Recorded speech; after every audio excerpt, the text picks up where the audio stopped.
Hello, ladies and gentlemen, and welcome to the Discriminating Gamer. You know, my grandfather was the kind of person who would never throw anything away. In fact, he died in World War II because he held onto his hand grenade.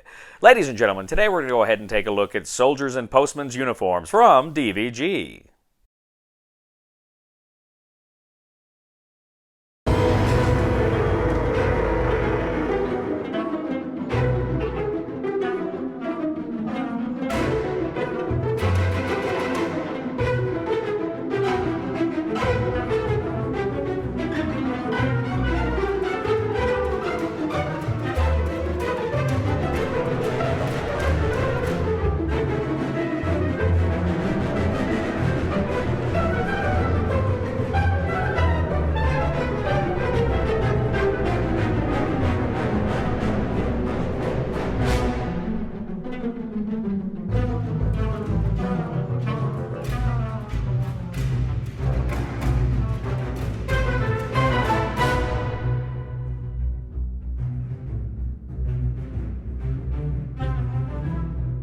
Soldiers and Postmen's Uniformed from DVG is a solitaire game in which the player takes on the role of the brave Polish defenders on the very first day of World War II as the Wehrmacht attempts to take over the post office.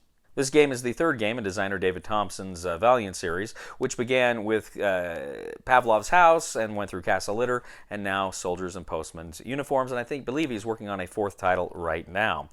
So this game is going to be very familiar to people who've played the other games in this series, but let's go ahead and take a look at the specifics of this one.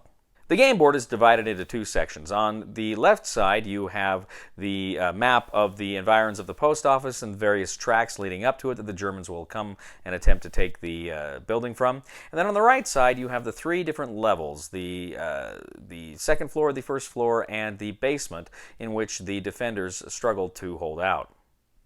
Each of the rooms can contain 2 or 3 of the defenders, and they also have a limited number of guns that will be available to them. There's also various interiors, which represent the hallways between the rooms that people can move through.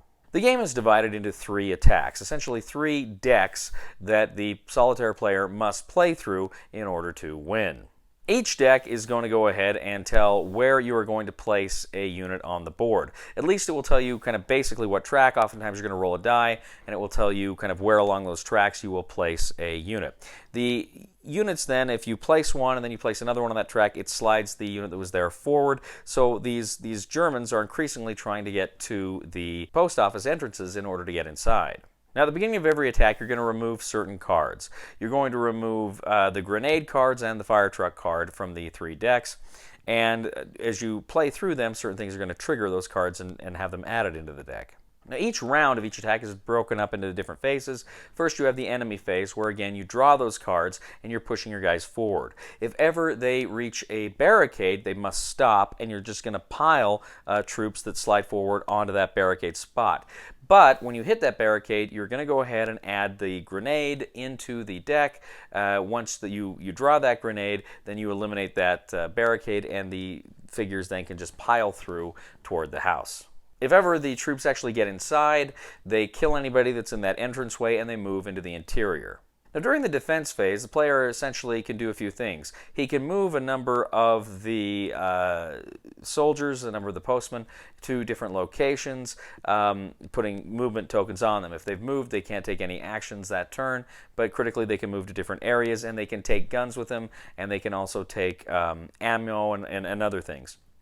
Typically, most of them have a limit of 2, but there are some logistics soldiers, some logistics postmen here, who can actually carry up to 4.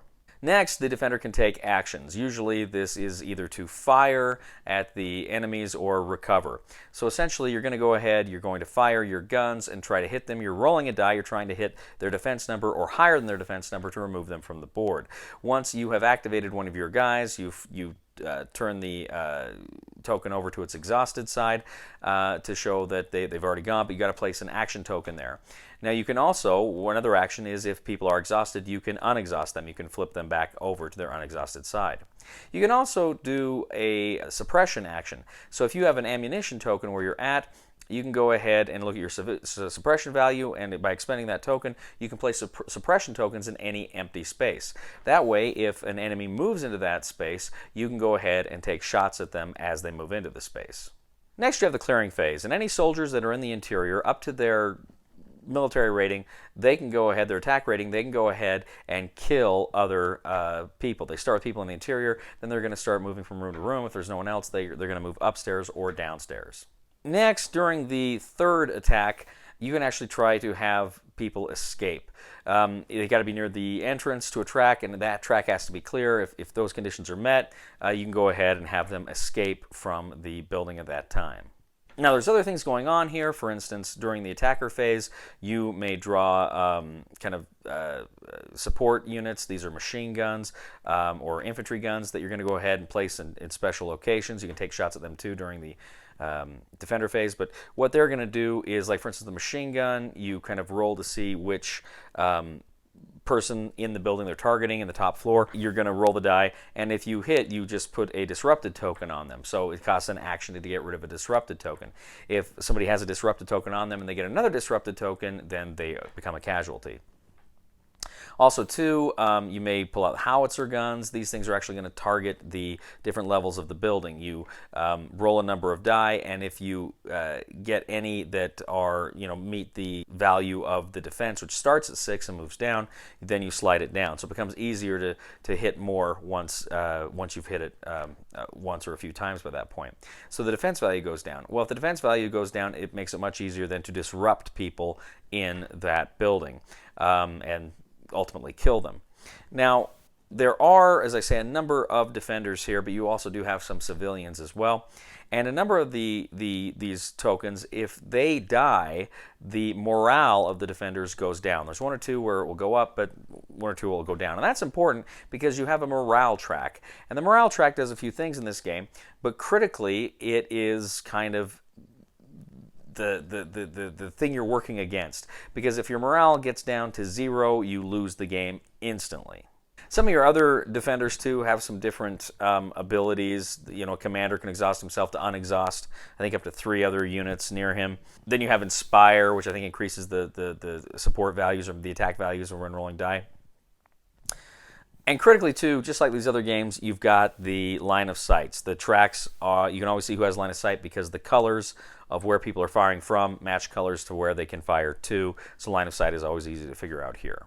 Once you get to the end of the deck, that is to say, once you draw the fire engine, which historically was loaded with gasoline and they sprayed this and lit the building on fire, if you get to that card, and then you go ahead, you add up how many points you've got for people you've had escape, people you've still got, and if you've got, I think it's a 0 to 15, it's a draw. If it's below a 0, you lose the game. But if you are able to score 16 or higher, then you win soldiers in postmen's uniforms. So this game, as I say, is the third game in this series from David Thompson and DVG. And I've really enjoyed the first 2. I thought they were just phenomenal games. Castle Litter was the first one I played, and I fell in love with it. And then I played Pavlov's House, and I liked that one even more. Even though that was the first one, I really enjoyed Pavlov's House.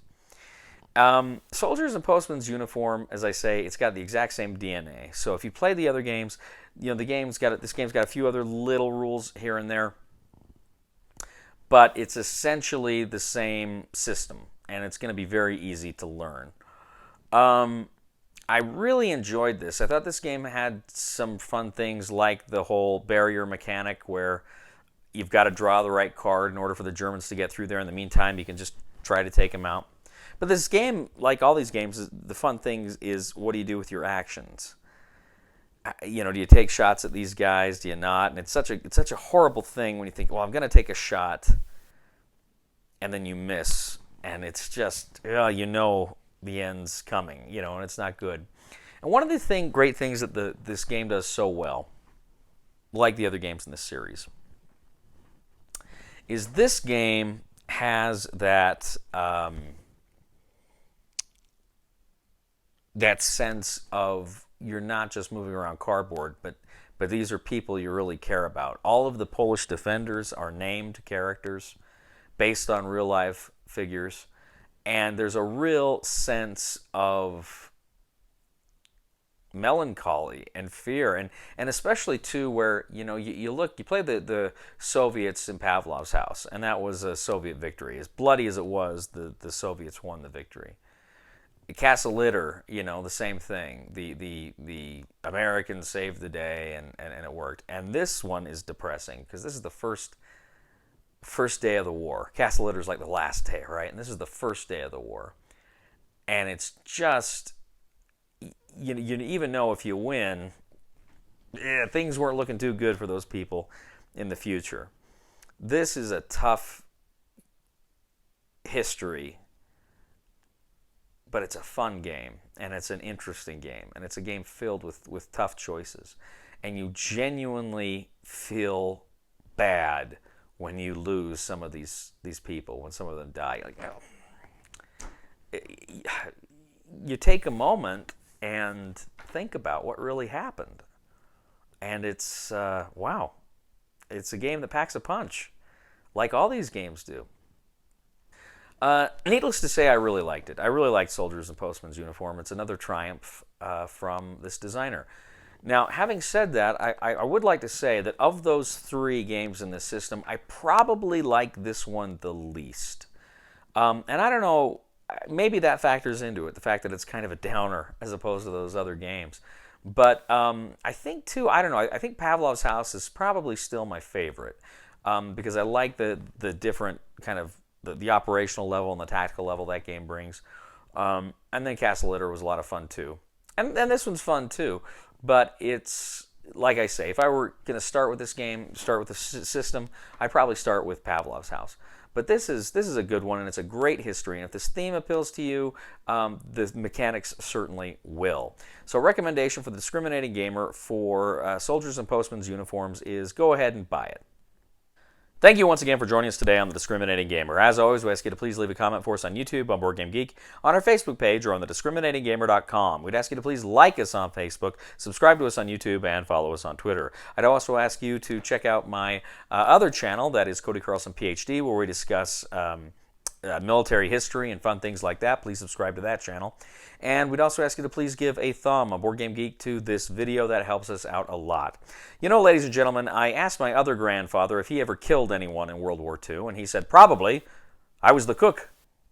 Please somebody help me on my feet again, and I don't know where I'm going, and I don't know where I've been. Please somebody help me on the solid ground. It's a long time, and I'll be dying. Once a year I wind up in the band. Let's go ahead and ask Sean. Sean, what is your favorite food? I love pizza.